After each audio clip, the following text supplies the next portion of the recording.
Hello there, dear friends, and welcome once again to the Relaxed Fantasy Review.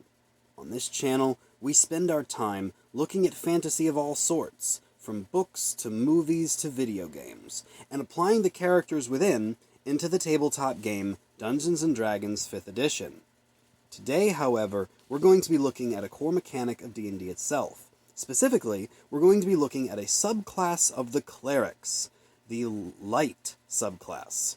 The Light Domain Cleric is a well-known cleric that is absolutely packed full of radiance and fire and is one of the best spellcasters amongst the clerics. But do they shine brighter than the other cleric subclasses? Let's have a look.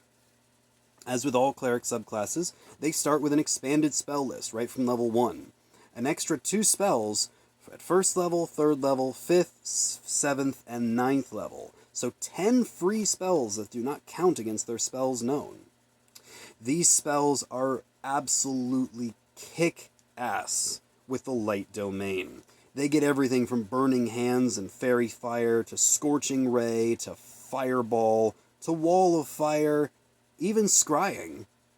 The Guardians of Light are absolutely packed with power, and I give this spell list a very solid 9 out of 10, with only really one dud in there that I could take or leave. As well, at level 1, they gain the bonus cantrip.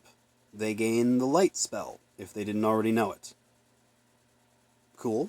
The Light spell is a nice little cantrip. When you've got it, you certainly are going to use it, rather than using torches or whatever, or dark vision, or anything else that most D&D characters can use. Gaining the Light spell isn't bad. It doesn't really do a whole lot. I give it a 6 out of 10. Not useless, just not really anything special. But then at level 1, the final ability you get is Warding Flare. As a reaction, you can impose disadvantage against an enemy by using a flare, effectively blinding them with light. Any enemy within 30 feet of you, you can use this against, and it causes them to have disadvantage on their attack roll. You can use it a number of times equal to your wisdom modifier, and you regain uses on a long rest. This is really, really handy. You do not get proficiency in heavy armor with this subclass, so you're not as tanky as some other clerics, and being able to impose disadvantage at will absolutely keep you alive more times than it won't. I give this power a 9 out of 10. Now, at 2nd level, you're going to get your Channel Divinity power, Radiance of the Dawn. Radiance of the Dawn allows you to use your holy symbol to do 2 things. First of all, you use your Channel Divinity to banish magical darkness. This is very helpful when you're fighting against folks that use magical darkness to gain advantage against you. This way you can just dispel it by using your Channel Divinity, but you also use this Radiance to cause damage. Specifically, you get 2d10 plus your Cleric level in Radiant damage, as long as the creatures are not in total cover, giving this impression of just a shining like the sun Cleric, where the light that's coming from them is burning you. A very, very useful power. No duds here. Magical darkness is very scary stuff, and extra radiant damage for Channel Divinity, with a good amount of damage, 10 out of 10. Now, the next thing you get at level 6 is the improved Flare ability.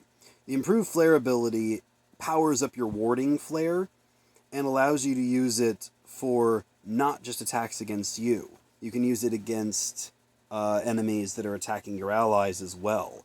This takes your 9 out of 10 ability, which imposes disadvantage pretty much at will and shorter ranges, and makes it 10 out of 10.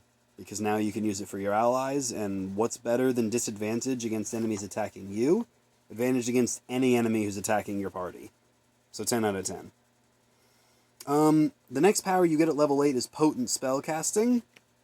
This adds your Wisdom modifier to damage done by your Cleric cantrips. Just your cantrips. One of the things that disappoints me the most about this is that if this added your Wisdom modifier to the damage done by any Cleric spell, it would be phenomenal. The Clerics get some amazing powers that do damage in their normal spell list, and as full spellcasters, they don't mind burning first, second, third level spell slots to harm their enemies. The chances of them using a cantrip to just do damage is not that high, and especially at 8th level, I would have loved to see this power applied to all cleric spells, but it's just to the cantrips. So unfortunately, I have to give this a 5 out of 10.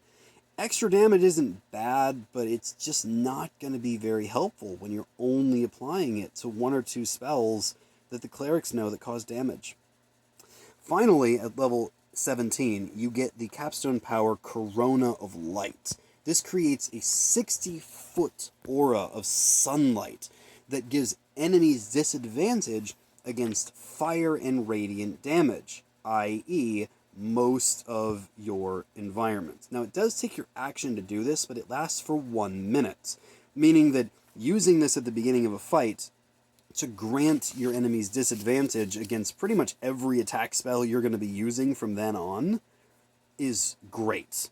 It really sets the stage, and as a capstone ability, it just takes everything that you've been using thus far and cranks it up to 11, stopping all of those pesky high-level enemies from gaining advantage on you by just bouncing disadvantage back at them. So Corona of Light gets a good 8 out of 10 from me.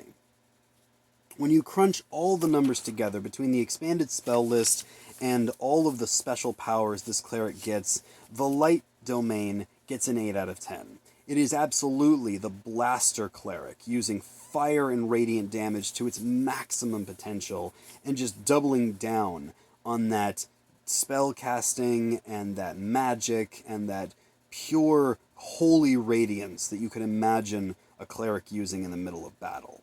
I give this Light domain a very high review, and 8 out of 10, it's a good 8 out of 10. This has been the Relaxed Fantasy Review. If you enjoyed the video, please like and subscribe down below. I make these videos every other day. You will be getting them every 2 days, and there are many more to come with the upcoming Cleric subclasses in the Player's Handbook and several other videos that I make, so please check it out. Have a good one, my friends.